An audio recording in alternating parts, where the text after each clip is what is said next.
भाई class twelfth में अगर कोई एक ऐसा लेसन बताना हो ना जिसको पढ़ाने के बाद में टीचर भी सिर घुन रहा हो और स्टूडेंट्स भी बेचारे कंफ्यूज हो कि क्या पढ़ाया, तो वो लेसन का नाम है द थर्ड लेवल। बहुत ही मुश्किल है समझने में, और मुश्किल इसलिए भी है क्योंकि ये एक साइंस फिक्शन है। तो एक्चुअल में इसमें कुछ साइंस के कॉन्सेप्ट्स जैसे कि टाइम ट्रेवल वगैरह के कॉन्सेप्ट है वो भी समझ में आने चाहिए, तभी लेसन को समझ पाना आसान होता है। लेकिन चिंता करने की बात नहीं है, मैंने आपके लिए कुछ चीज़ों को आसान करने की कोशिश की है जिससे आपको ये लेसन समझ में आ जाएगा। So hello guys, welcome to DK English Pathshala. आज हम topic the third level, Jack Finney ने जिसे लिखा है उसके बारे में पढ़ने वाले हैं। तो फटाफट चलते हैं अगली स्लाइड पे। सबसे पहले फिल्म के डायरेक्टर से मिल लो जी। ये हैं जैक फिनी साहब, जिन्होंने इस लेसन को कंपोज किया है। इनका फुल नेम है वॉल्टर ब्रेडन जैक फिनी। बहुत बड़ा नाम रखा है। अमेरिका के रहने वाले हैं। 1911 में पैदा हुए थे और 1995 में स्वर्ग सिधार गए। और बेसिकली इनको जाना जाता है इनके साइंस फिक्शन और थ्रिलर के लिए। तो ये लेसन भी एक साइंस फिक्शन है और लास्ट में जाके आपको मालूम पड़ेगा ये एक थ्रिलर भी है। अगर इनके बेस्ट कंपोजिशंस की बात करें तो बॉडी स्नेचर्स है, टाइम एंड अगेन है, और एक 1956 में एक मूवी भी बनी थी, invasions of the body snatchers. तो वो इन्हीं के इसी नॉवल पर बेस्ड थी, बॉडी स्नेचर्स के ऊपर। तो ये सब चीज़ें एग्जाम में नहीं आने वाली हैं, तो समझ में आ गया हो तो ठीक है, नहीं तो आगे चलें। अगली स्लाइड पे चलते हैं। पूरे लेसन को कुछ पार्ट्स में डिवाइड किया गया है। तो बेसिकली ये लेसन जो है, इसमें जो मेन राइटर या जो मेन कैरेक्टर है वो फैंटेसी और रियलिटी के बीच में झूलता रहता है। फैंटेसी क्या होती है और रियलिटी क्या होती है? फैंटेसी का मतलब कोई ऐसा सपना जो बहुत असंभव हो अभी हाल फिलहाल की परिस्थितियों में, उसे हम फैंटेसी कहते हैं। और रियलिटी तो आप समझते ही हैं। तो पूरा लेसन 6 पार्ट्स में बांट सकते हैं, जिसमें पहले सबसे पहले जो इस राइटर की टॉक होती है अपने साइकाइट्रिस्ट फ्रेंड के साथ में। राइटर मतलब जो इस लेसन का मेन कैरेक्टर है। फिर उसकी वाइफ उसे साइकाइट्रिस्ट के पास लेके जाती है। साइकाइट्रिस्ट कौन होता है? जो हमारे दिमाग का इलाज करता है। हमारा दिमाग जब खराब हो जाता है, तरह तरह की मेंटल डिप्रेशन वगैरह सब चीज़ें होने लग जाती, तो हम साइकाइट्रिस्ट के पास ही जाते हैं। तो वो भी, उसकी वाइफ भी उसको साइकाइट्रिस्ट के पास ले गई क्योंकि वो बड़ी बड़ी बातें करने लग गया था। किस किस तरह की बड़ी बड़ी बातें कर रहा था वो अभी आपको लेसन में बता पड़ेगा। तो उसकी वाइफ उसके साइकाइट्रिस्ट के पास इसीलिए ले गई थी कि इसका दिमाग खराब हो गया है, इसके दिमाग का इलाज करो।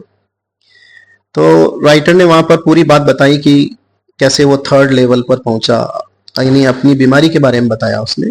तो बीमारी क्या थी कि एक रेलवे स्टेशन था जिसका नाम था ग्रैंड सेंट्रल रेलवे स्टेशन, जिससे वो रोज आया जाया करता था, ऑफिस से घर, घर से ऑफिस, बस वही उसका रूट था।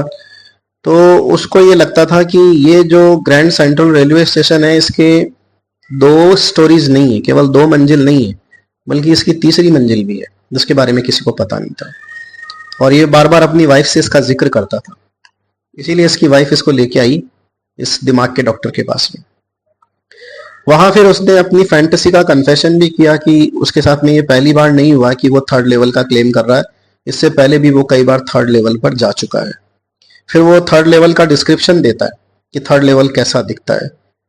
फिर उसके बाद में जब ये सारी चीजें हो जाती है तो वापस वो ओल्ड करेंसी शॉप पे आता है और फिर उसे सैम का फर्स्ट डे कवर मिलता है।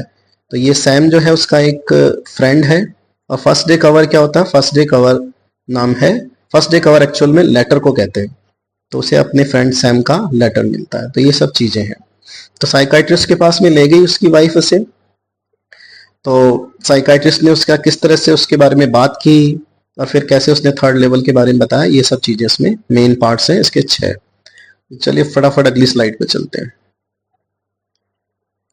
The writer sways between fantasy and reality, ये मैंने आपको बता ही दिया है कि in this story the writer fantasises the Grand Central railway station. वो ग्रैंड सेंट्रल स्टेशन को फैंटेसाइज करता है। उसका कहना है कि ग्रैंड सेंट्रल रेलवे स्टेशन के 2 नहीं 3 लेवल हैं, और वो कहता है कि वो तीसरे लेवल पर जा भी चुका है। और फिर उसकी स्टोरी रिवील करती है कि वो कैसे थर्ड लेवल पर पहुंचा, उसने वहाँ क्या देखा, उसके साइकाइट्रिस्ट ने क्या कहा और उसकी वाइफ ने कैसे रिएक्ट किया। तो ये इस तरह से फैंटेसी और रियलिटी के बीच में पूरे लेसन के अंदर झूलता रहता है। ये ड्रीम और फैंटेसी में डिफरेंस भी समझ लीजिए लेसन को शुरू करने से पहले। दोनों ही इमेजिनेशन के फॉर्म हैं। तो dream is just the imagination of probable things. सपना वो होता है जो संभव चीजों के बारे में देखा जाता है, जो हो सकती हैं कुछ प्रयासों से, लेकिन असंभव चीजों के बारे में आप बात करने लग जाएं तो वो एक तरह की फैंटेसी बन जाती है, जो अभी की परिस्थितियों में संभव नहीं। यानी अगर आप धरती के ऊपर घोड़ा लेके भागने के बारे में सोच रहे हैं तो वो आपका सपना हो सकता है, लेकिन अगर आप ये सोच रहे हैं कि मैं बृहस्पति ग्रह के ऊपर घोड़ा लेके भागूंगा तो वो आपकी फैंटेसी हो सकती है। और भी एक एग्जाम्पल दिया हुआ है ड्रीम और फैंटेसी का। ये देखो, my brother will get married, ये एक सपना है, और my brother will get married to Deepika Padukone, ये एक फैंटेसी। अब तो उसकी शादी भी होगी। The writers talk with his psychiatrist, तो पहले ही सबसे शुरुआत उसी से होती है ना। उसकी बीवी उसको घसीट के लेके जाती है कि साइकाइट्रिस्ट साहब, डॉक्टर साहब इसका इलाज करो, पागल हो गया है ये। तो the writer told his psychiatrist friend, writer ने अपने साइकाइट्रिस्ट फ्रेंड को क्या बताया, अपने थर्ड लेवल के क्लेम के बारे में। तो उसके साइकाइट्रिस्ट फ्रेंड ने उसे बताया कि भाई ये कुछ नहीं है, बल्कि जो दिन में सपने देखने की एक वो आदत होती है ना लोगों को, वही आदत है तेरी, वॉकिंग ड्रीम विश फुलफिलमेंट। हमेशा उन चीजों के बारे में सोचते रहना कि काश ऐसा हो जाता, कि काश ऐसा कोई थर्ड लेवल होता। तो उसने उसको ऐसा बताया। फिर उसने उसका आगे एक्सप्लेनेशन भी दिया कि भाई देखो, ये दुनिया जो है ना अभी इनसिक्योरिटी से भरी हुई है। इनसिक्योरिटी का मतलब चारों तरफ जॉब की भी इनसिक्योरिटी है, या लोगों की भी इनसिक्योरिटी है, वॉर है, फियर है, चिंताएं हैं, इसलिए वो हमेशा टेंशन में रहता है। ये साइकाइट्रिस्ट ने बताया, तुम टेंशन में रहते हो इसलिए क्या कर रहे हो, तुम बचने के तरीके ढूंढ रहे हो। अब बचने के तरीके फिर उसने एग्जाम्पल देख के बताया कि बचने के तरीके लोग अलग अलग तरीके से करते हैं। जैसे कोई करता है कि गार्डनिंग में चला जाता है, गार्डनिंग करने लग जाता है, कोई अपनी हॉबी में पूरी तरह से एंगेज हो जाता है। तो तुम भी एक इस तरह से थर्ड लेवल के बारे में इमेजिनेशन कर रहे हो पागलों की तरह, बाकी है कुछ नहीं ऐसा, थर्ड लेवल जैसी कोई चीज है ही नहीं। तो राइटर ने कहा कि दुनिया में तो सारे लोग परेशान हैं, तो सारे के सारे थर्ड लेवल पे क्यों नहीं चले जाते। राइटर को साइकाइट्रिस्ट की बात पसंद नहीं आई, दिमाग के डॉक्टर की। ने कहा ये दिमाग के डॉक्टर के दिमाग का इलाज करना पड़ेगा, उल्टी सीधी बातें कर रहा है। सारी दुनिया के सारे ही लोग परेशान है, सारे थर्ड लेवल पे क्यों नहीं जाते। और फिर उसके फ्रेंड ने बताया कि नहीं नहीं, वो अलग अलग प्रकार के तरीके अपनाते हैं। कोई स्टाम्प कलेक्शन करने लग जाता है, कोई गार्डनिंग करने लग जाता है बचने के लिए। तो फिर उसने उसका भी काउंटर किया आर्ग्यूमेंट का। उसने कहा कि उसके दादाजी भी तो स्टाम्प कलेक्ट करते थे, लेकिन वो तो किसी भी टेंशन से बचना नहीं चाहते थे, उनके समय में तो कोई टेंशन थी ही नहीं। इस तरह से मतलब जो इसका मेन कैरेक्टर है उसे साइकाइट्रिस्ट की बात पसंद नहीं आई। अब वो घर आ गया, और घर आके अब वो बता रहा है कि वो कैसे उस थर्ड लेवल पर पहुंचा। तो उसने बताया कि वन समर नाइट, एक समर नाइट थी, वो रात को ऑफिस में काम कर रहा था। ही वॉज इन ए हरी, बहुत जल्दी थी to reach to his apartment, घर पहुंचने की, क्योंकि उसका घर जो था वो सिटी के बिल्कुल बाहर की तरफ था, और उसकी वाइफ लुइजा उसका इंतजार कर रही थी, इसलिए उसे बहुत जल्दी घर पहुंचना था। तो उसने क्या किया, एक शॉर्टकट ले लिया, सबवे अंडरग्राउंड रास्ता लिया ग्रैंड सेंट्रल रेलवे स्टेशन से, क्योंकि ये बस से भी तेज था, बस से भी तेज पहुंचाता था। He was wearing the clothes of modern fashion, उसने मॉडर्न फैशन के क्लोथ्स पहने हुए थे, सारे लोग भी उसके जैसे कपड़े पहने हुए थे। तो पहले वो फर्स्ट लेवल पर पहुंचा जहां पर लंबी दूरी की ट्रेनें जाती थी। तो लंबी दूरी की ट्रेनें का मतलब एक शहर से दूसरे शहर की तरफ ट्रेन जाती थी। तो पहले वो फर्स्ट लेवल तक पहुंचा।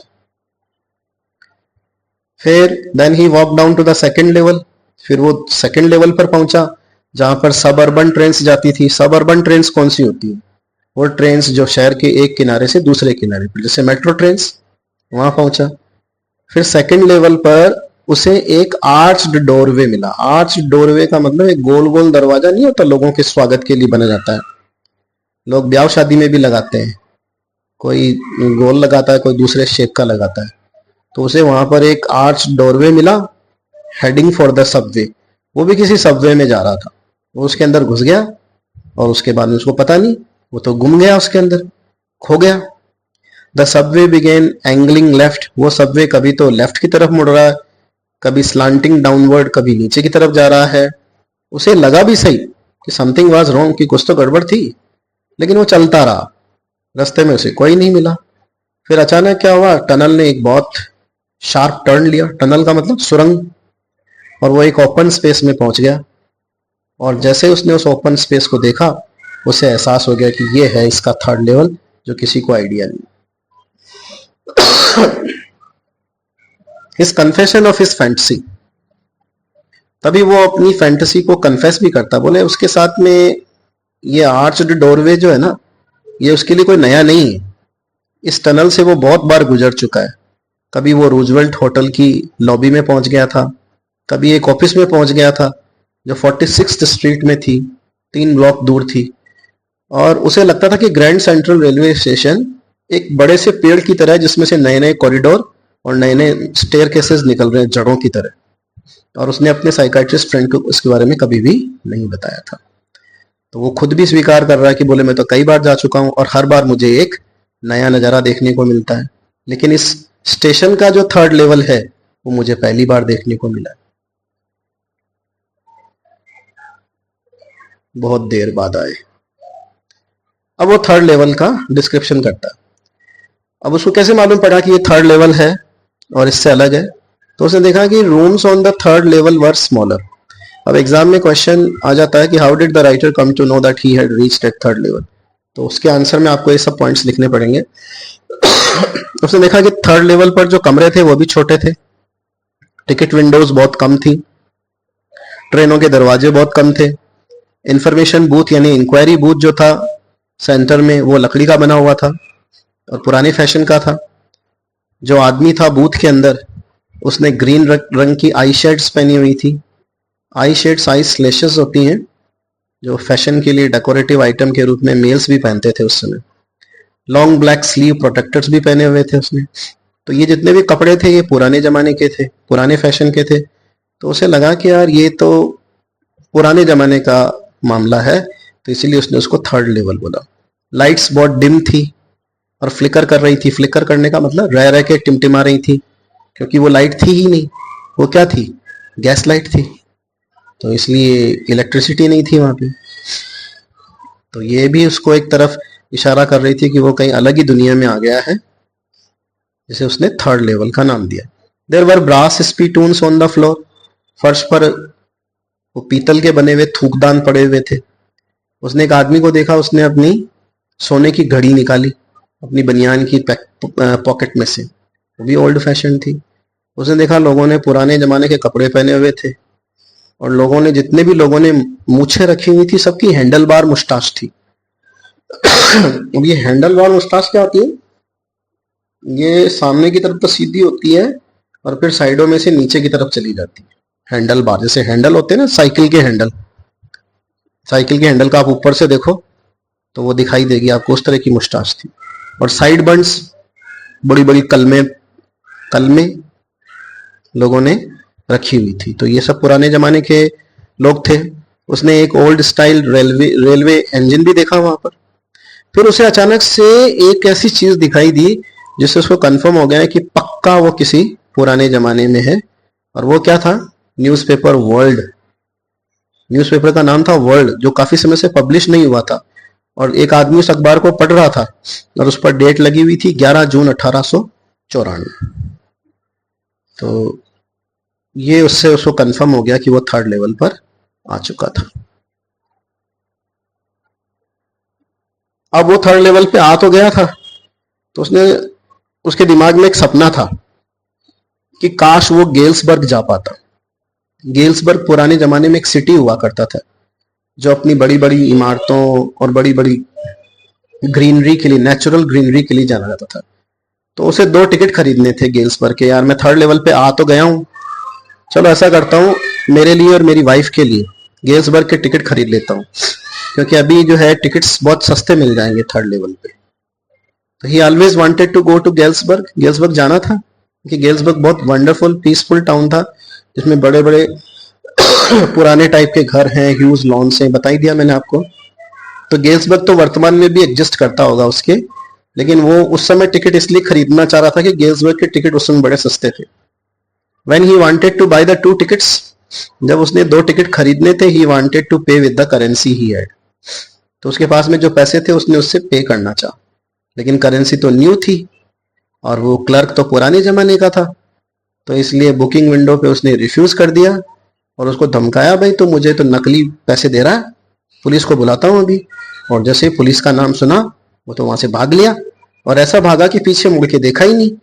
और फिर वो बोलता है कि मैं कैसे वापस थर्ड लेवल से वापस आया, मुझे पता ही नहीं। तो पुलिस की धमकी इतनी खतरनाक होती है, आदमी थर्ड लेवल से वापस वर्तमान में आ गया। अब क्या हुआ, अपनी फैंटेसी से वो बाहर आ गया, रियलिटी में आ गया। अब वो सीधा उसके दिमाग में वो बात रह गई कि यार गेल्सबर्ग के जो टिकट खरीदने थे मुझे, उसके लिए मुझे पुरानी करेंसी चाहिए। तो उसने पुरानी करेंसी नोट्स खरीदने की कोशिश की, और कि वो वापस थर्ड लेवल पे जब जाएगा तो वापस वो 2 टिकट खरीदेगा। तो अगले दिन ऑफिस के लंच आवर में उसने $300 निकाल लिए बैंक अकाउंट से। तो आदमी का जब दिमाग खराब हो जाता है तो आदमी अपने पैसे को आग लगाने लग जाता है, जो उसने भी करना शुरू कर दिया था। He had to pay a premium amount to an old currency shop for that old currency. तो उस ओल्ड करेंसी के लिए उसे कुछ ज्यादा अमाउंट देना पड़ा, लगभग $300 पे करने पड़े उसे, तब जाके उसे 200 यानी 200 ओल्ड डॉलर्स मिले। फिर उसने बहुत कोशिश की कि यार कभी वो आर्च डोरवे मिल जाए जो उसे थर्ड लेवल पर लेकर जाए, लेकिन वो टाइम कभी आया ही नहीं। उसी समय क्या हुआ कि उसका एक दोस्त था जिसका नाम था सैम, वो गायब हो गया। और उसको बाद में मालूम पड़ा कि उसने भी ओल्ड करेंसी खरीदी। तब उसको डाउट हो गया कि ये सैम थर्ड लेवल पे चला गया है। He receives Sam's first day cover.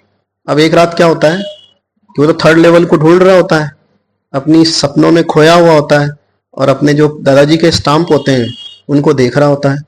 तो उसे एक फर्स्ट डे कवर मिला।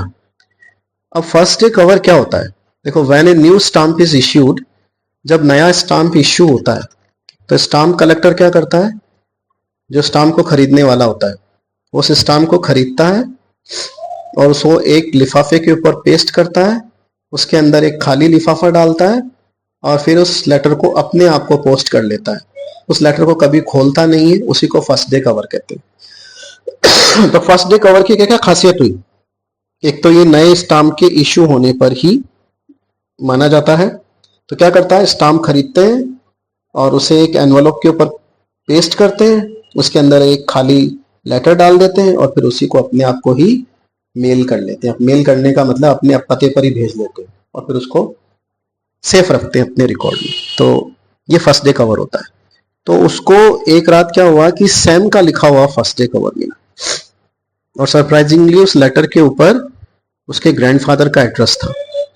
इसका मतलब ये हुआ कि ये लेटर जो है उसने उसके ग्रैंडफादर के एड्रेस पर गेल्सबर्ग में ईमेल किया होगा, भेजा होगा, और चूंकि सैम के पास में उसके ग्रैंडफादर के क्या थे, स्टाम्प थे, इसलिए उसको डिलीवर हो गया। बड़ा ये घिचमिच हो गया है ना, तो उसको थोड़ा समझने की जरूरत है। क्या हुआ, ग्रैंडफादर के जितने भी स्टाम्प्स थे वो स्टाम्प्स किसके पास में आ गए, किसके पास में थे, इस मेन कैरेक्टर के पास में थे, जो राइटर है इसके पास में थे। और फिर क्या हुआ कि जब वो उन जितने भी स्टाम्प्स हैं उनको देख रहा था, तभी उसे अचानक से एक फर्स्ट डे कवर दिखाई दिया। तो उस फर्स्ट डे कवर के ऊपर उसके ग्रैंडफादर का क्या लिखा हुआ था, एड्रेस लिखा हुआ था। तो उसे बड़ा अजीब सा लगा। तो उसे समझ में आया कि शायद हो सकता है कि सैम उस थर्ड लेवल पर पहुंच गया हो, उस पुराने जमाने में पहुंच गया हो, और उसने उसके ग्रैंडफादर के घर के एड्रेस पर वो लेटर डिलीवर किया हो, और फिर वो लेटर उसके बॉक्स में आ पहुंचा उसके। यानी ये बहुत टाइम ट्रेवल का फास्ट कॉन्सेप्ट है, transition between past and present and future. तो इसके ऊपर ओल्ड स्टाम्प भी लगी हुई थी 1894 की। तब आप ये मान ही लो कि सैम जो है थर्ड लेवल पे पहुंच चुका है, उसने लेटर डिलीवर किया है दादाजी के उस पे, और दादाजी के चूंकि दादाजी का जो स्टाम्प कलेक्शन था उसमें डिलीवर किया, तो इसलिए इसके पास भी पहुंच गया। चलो आगे चलते हैं। ही ओपनड इट, उसने उसको खोला। अब देखो, फर्स्ट डे कवर्स खोले नहीं जाते, लेकिन उसने फिर भी उसे खोला। तो ये लगता है कि ये सिर्फ कहानी है और कुछ भी नहीं। इसके अंदर एक लेटर था जो सैम ने लिखा था, और जो कह रहा था कि थर्ड लेवल एग्जिस्ट करता है, और उसने गेल्सबर्ग में जाकर ये थर्ड लेटर जो है उसको लिखा था। तो he went to the old currency shop, उसने उसको बताया कि कैसे वो ओल्ड करेंसी शॉप पर गया था, और वहाँ उसको मालूम पड़ा कि उसके जो दोस्त था सैम, उसने $800 की ओल्ड करेंसी खरीदी थी। तो उसको अब कंफर्म विश्वास हो गया कि ये सैम वहीं चला गया है। Sam had talked to him about his liking of Galsburg and his ancestors' business of hay, feed and other things. तो सैम पहले उससे बातचीत करता रहता होगा कि उसे भी गेल्सबर्ग बहुत पसंद है और वो भी अपने एंसेस्टर्स की तरह ये घास फूस का बिजनेस करना चाहता है, लाइक दैट। तो इसलिए उसको कंफर्म हो गया कि सैम जो है वो 3rd लेवल पर पहुंच चुका है। He thought Sam had gone to Galesburg to start his family business there. उसको लगा कि सैम जो है शायद वो गेल्सबर्ग में अपना फैमिली बिजनेस स्टार्ट करने गया है, but he could not believe it. Why? क्यों? क्योंकि सैम कौन था? सैम था हिज साइकाइट्रिस्ट। सैम उसके साइकाइट्रिस्ट का नाम था। तो आप ये मान के चलो, जो साइकाइट्रिस्ट साहब इतने ज्ञान दे रहे थे वो खुद ही गायब हो गए, 3rd लेवल पर पहुंच गए। और वहां जाकर वो कोई अपना बिजनेस तो कर नहीं सकते थे। कौन सा वाला? लोगों को साइकाइट्रिस्ट का ट्रीटमेंट देने वाला बिजनेस तो कर नहीं सकते थे। क्यों नहीं कर सकते थे? क्योंकि उस जमाने के लोगों को तो कोई टेंशन थी ही नहीं, इसलिए उनके पास में कोई दूसरा बिजनेस था ही नहीं सिवाय अपने एंसेस्टर्स का बिजनेस शुरू करने की। तो इस तरह से उनको मालूम पड़ा कि उनका दोस्त वो तो पहुंचे नहीं 3rd लेवल गेल्सबर्ग में, लेकिन सैम जरूर पहुंच गया। तो सब ये फैंटेसी थी और ये फर्स्ट डे कवर वगैरह ये सब की सब फैंटेसी थी और कुछ भी नहीं थी, इमेजिनेशन थी। तो ये थोड़ा सा करेक्ट कर लेना, एवरीथिंग वाज ए फैंटेसी, ये हटा दीजिए, except that first day cover, everything was a fantasy. हर चीज फैंटेसी ही फैंटेसी थी और कुछ भी नहीं थी। तो इसके कुछ क्वेश्चंस हैं। How did the author's psychiatrist friend and other friends react to his claim of the 3rd level? How did the author counter to that? ये बता ही दिया मैंने आपको, कैसे वो पहुंचा। What did the 2 levels of the Grand Central consist of? तो पहले लेवल पे तो जो लॉन्ग डिस्टेंस ट्रेन चलती थी और सेकंड लेवल पे सब अर्बन ट्रेन चलती थी। What did the author think of the Grand Central Railway Station? तो बहुत सीधे सीधे से क्वेश्चन है। अगर कोई क्वेश्चन आपको समझ में नहीं आए तो आप कमेंट बॉक्स में कमेंट करके पूछ देना, ठीक है। So thank you very much for sparing the time. कुछ तो समझ में आपको जरूर आया होगा इस वीडियो से, और बाकी एक मैसेज आपके लिए लिखा हुआ है, आपको अच्छा लगे तो ऐसा कर देना। Thank you.